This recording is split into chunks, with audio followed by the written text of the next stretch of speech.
ഖുർആന്റെ സ്ഥാനത്ത് കൊണ്ടുവന്ന മാലപ്പാട്ടുകളും മൗലീദുകളും റാത്തീബുകളും ഹദ്ദാദുകളും കുതുബിയത്തുകളും സമാനമായ പദ്യഗദ്യങ്ങളുമാണ് നമ്മുടെ നാടുകളിൽ ആ സ്ഥാനം കൈയടക്കിയത്.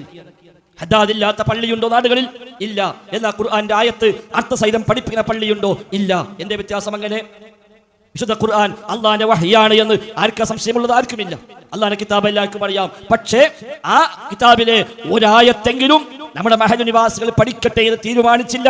പകരം എല്ലാ ദിവസവും ഇശാ മഗ്‌രിബിനിടയിൽ മുടങ്ങാതെ ഹദ്ദാദ് അവിടെ നടക്കാൻ ഉസ്താദുമാർ പ്രത്യേകമായി താല്പര്യമെടുക്കുന്നു. എന്റെ സഹോദരങ്ങളെ, തമ്മിലുള്ള വ്യത്യാസം ആർക്കെങ്കിലും പറയാൻ കഴിയുമോ? ഹദ്ദാദ് റാത്തീബ് നബി തങ്ങളുടെ കാലത്തുണ്ട് എന്ന്, ഹദ്ദാദ് റാത്തീബ് സ്വഹാബിമാർ ചൊല്ലിയെന്ന് നബി തങ്ങളുടെ കാലം കഴിഞ്ഞ് ഏതാണ്ട് 800 കൊല്ലം കഴിഞ്ഞിട്ട് ഹിജ്റ 9-ാം നൂറ്റാണ്ടിൽ ജീവിച്ച ബഅലവി അൽ ഹദ്ദാദ് എന്ന് പറയുന്ന ഒരു മനുഷ്യൻ അദ്ദേഹം ക്രോഡീകരിച്ചു കൊണ്ടുവന്ന ചില ദിക്റുകളുടെ സമാഹാരമാണ് ഹദ്ദാദ് റാത്തീബ്. നബി തങ്ങളുടെ കാലം കഴിഞ്ഞ് 800 കൊല്ലം കഴിഞ്ഞിട്ട് ഈ ശബ്ദം കേൾക്കുന്ന ഒരു ഉസ്താദും ഇവിടെ വന്ന് സ്ഥാപിക്കുകയില്ല. നിങ്ങൾ അപ്പോൾ ശരിയല്ല.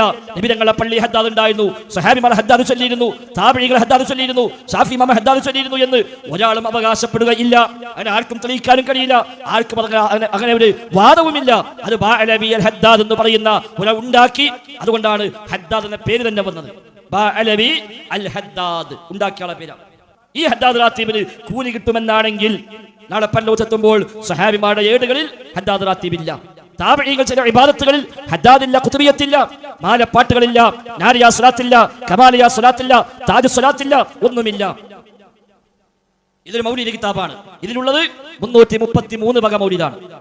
ഈ 333 വകയിൽ എത്ര വക നബിതങ്ങൾ ചൊല്ലിയതുണ്ട്, സ്വഹാബിമാർ ചൊല്ലിയതുണ്ട്, വേണ്ട ഷാഫി ഇമാം ചൊല്ലിയതുമുണ്ട്.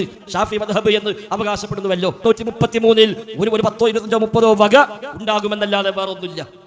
ചില ആയത്തുണ്ട്, ചില ഹദീസുണ്ട്, അങ്ങനെ ഖുർആനിലും ഹദീസിലും ദിക്റുകളുണ്ട്. അതല്ലാത്ത ബാക്കിയെല്ലാം പിൽക്കാലത്ത് ഉണ്ടായി വന്നതാണ്. 35ഓളം മാലപ്പാട്ടുകൾ ഈ കിതാബിലുണ്ട്. അതിൽ ഏറ്റവും പഴക്കമുള്ള മാല മുഹീദ്ദീൻ മാലയാണ്. അതുണ്ടായിട്ട് 410 കൊല്ലമായി. അതിനുശേഷമാണ് പിന്നെ ബാക്കി 3, 4, 5 മുതൽ 35 വരെയുള്ള മാലകളെല്ലാം ഉണ്ടായത്. 1400 കൊല്ലം പഴക്കമുള്ളത് ദീനാകൂ എന്ന് പറയുന്ന മുജാഹിദുകൾ എങ്ങനെയാണ് പുത്തൻവാദികളായി മാറുക? പക്ഷെ ആളുകൾ പറഞ്ഞു പോലും പുത്തൻവാദിയാണ്, നമ്മളാ പഴയത്. എന്താ ഈ പഴയത് പുതിയത്? എന്താ അതിന്റെ മാനദണ്ഡം? എല്ലാ പുതിയതും സ്വീകരിക്കുന്നത് മുഴുവൻ പുതിയത്. ഇതൊക്കെ കൊണ്ടെടുക്കുന്ന മനുഷ്യന്മാർ പോലെ പഴയ ആൾക്കാർ. ഇതൊക്കെ പുതിയതാണ് വേണ്ട എന്ന് പറഞ്ഞാൽ പുത്തൻവാദി. ഇതെങ്ങനെ ഉണ്ടാവുക? അല്ലെങ്കിൽ ഇതെല്ലാം പഴയതാണ് എന്ന് തെളിയിക്കപ്പെടണം. അതൊരിക്കലും സാധ്യമല്ല. മുസ്ലിം ഉമ്മത്തിൽ ഇല്ലാത്ത വിശ്വാസങ്ങൾ, ഇല്ലാത്ത ആചാരങ്ങൾ, ഇല്ലാത്ത സംസ്കാരങ്ങൾ എല്ലാം ഇവിടെ പ്രചരിപ്പിച്ചത് ഇങ്ങനെ തന്നെയാണ്. നബിതങ്ങളും സ്വഹാബിമാരും പഠിപ്പിച്ചു പോയ, ജീവിതത്തിൽ പാലിച്ചു പോയ വിശ്വാസ ആചാരങ്ങളെ അട്ടിമറിച്ച് അല്ലാത്തവ ഇവിടെ സ്ഥാനം പിടിച്ചിരിക്കുന്നു.